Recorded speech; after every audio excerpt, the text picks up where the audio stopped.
My name is Carlie Trott, and I am an assistant professor in the psychology department. I advise students in the Community and Organizational Research for Action, or CORA, doctoral program. I'm also the head of the Collaborative Sustainability Lab.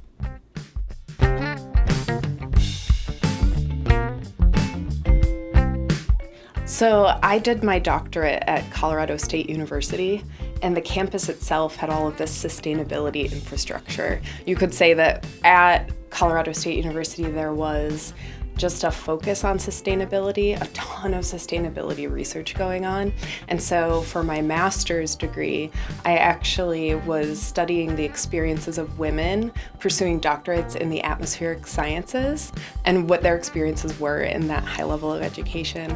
And so I was exposed to what it felt like to be researching extreme weather and all of that. At the same time, towards the end of my master's degree, there was a major wildfire going on right outside of Fort Collins, Colorado, where I lived, as well as the following year, major devastating floods. And so I got to see the impacts of climate change in my own hometown.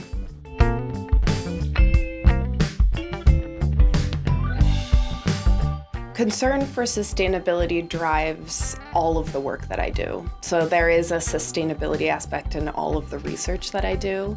But sort of outside and beyond that, I think of sustainability as one of the most important issues of our time. We can think about that in terms of climate change and climate justice, which is what a lot of my research focuses on. But we could also think about it in terms of, social systems and social justice, racial justice, economic justice, and the ways that sustainability intersects with those issues as well. So a lot of people think of sustainability in terms of, nature, conservation, getting out to national parks and enjoying being outside, things like that. They also think of it as a scientific issue or a technical issue. I think of it as a very human issue and one that affects all of us in different ways.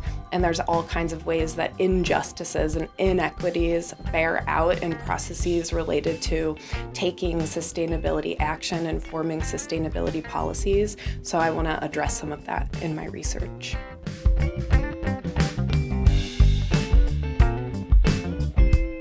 Everything that we do in my research is focused on sustainability in some way. So there's a variety of projects that I have going right now, including we just finished up a huge project with the city of Cincinnati and a couple of community partners, Groundwork Ohio River Valley and Green Umbrella, to write the city's first climate equity indicators report, this huge 300-page document that outlines what climate change can look like across the city's neighborhoods. And the idea behind that report is basically to say that, look, cities are really important and can take action on climate change and to build climate resiliency. But citywide approaches might not be the best way to go when we know that there's inequitable outcomes across Cincinnati neighborhoods. So the report provides profiles of each of Cincinnati's 52 different neighborhoods in terms of different socio-demographic, economic, environmental, and health indicators that show where we need to direct resources in different ways to build climate resiliency. And also, related to the Climate Equity Indicators report, I am partnering with the same people, so Groundwork Ohio River Valley and Green Umbrella, community organizations here in Cincinnati, as well as the city's Office of Environment and Sustainability, doing a project that actually partners on the ground with residents in Cincinnati neighborhoods, especially low-income and communities of color, those who are on the front lines of climate impacts, to plan and envision a more sustainable future for their neighborhood and think about what that really looks like. So the important thing about that study is, again, taking the neighborhood level approach, understanding that different neighborhoods look different ways and will have different ways that they want to shape their future to be more sustainable, as well as to actually be directly engaging with community residents to plan that process together and have a more equitable process as well as outcomes.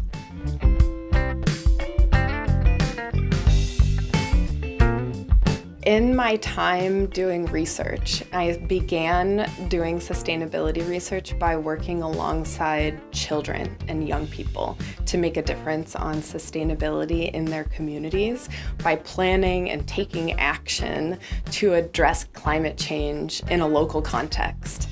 And young people have a really important stake in this fight. Of course, they're going to be living longer into the future, as are future generations, and facing more dire climate consequences over the course of their lives.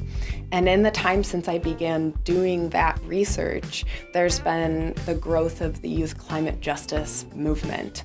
I'm so excited to see the young climate justice activists out there being vocal about just why we require bold and swift action right now, from the policy level to the individual sort of cultural, day-to-day lifestyle level, and all of the different ways that we can engage in these changes that need to happen.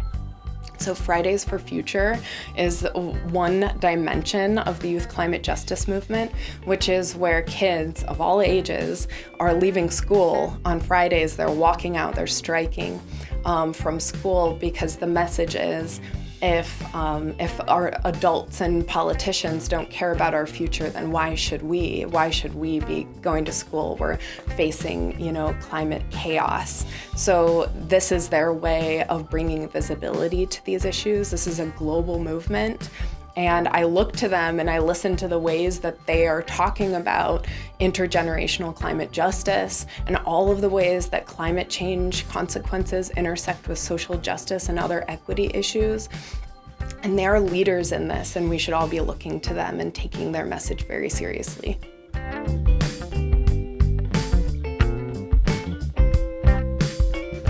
Climate change is going to impact everyone. In fact, it already is. It's happening here. It's happening now. It looks different in different places, but it's already happening. No one can escape it. That's a reality. But it doesn't affect everyone the same way. It doesn't affect everyone equally. So there are certain ways that people are more vulnerable to climate change impacts, such as young people or the most elderly people, based on, the ability to physically bounce back from things like extreme weather impacts and heat waves and things like that. And there's a number of ways that we can take into account these inequitable impacts of climate change as we think about sustainability planning. What that looks like is bringing a lot of people to the table and having conversations about what our frontline communities facing, who are facing the impacts first and worst, because the reality is that when climate change impacts happen, they exacerbate existing social inequalities. Now, that's also a way of inviting people who care about all kinds of health, environmental, economic issues to think about how climate change intersects with things that they already care about.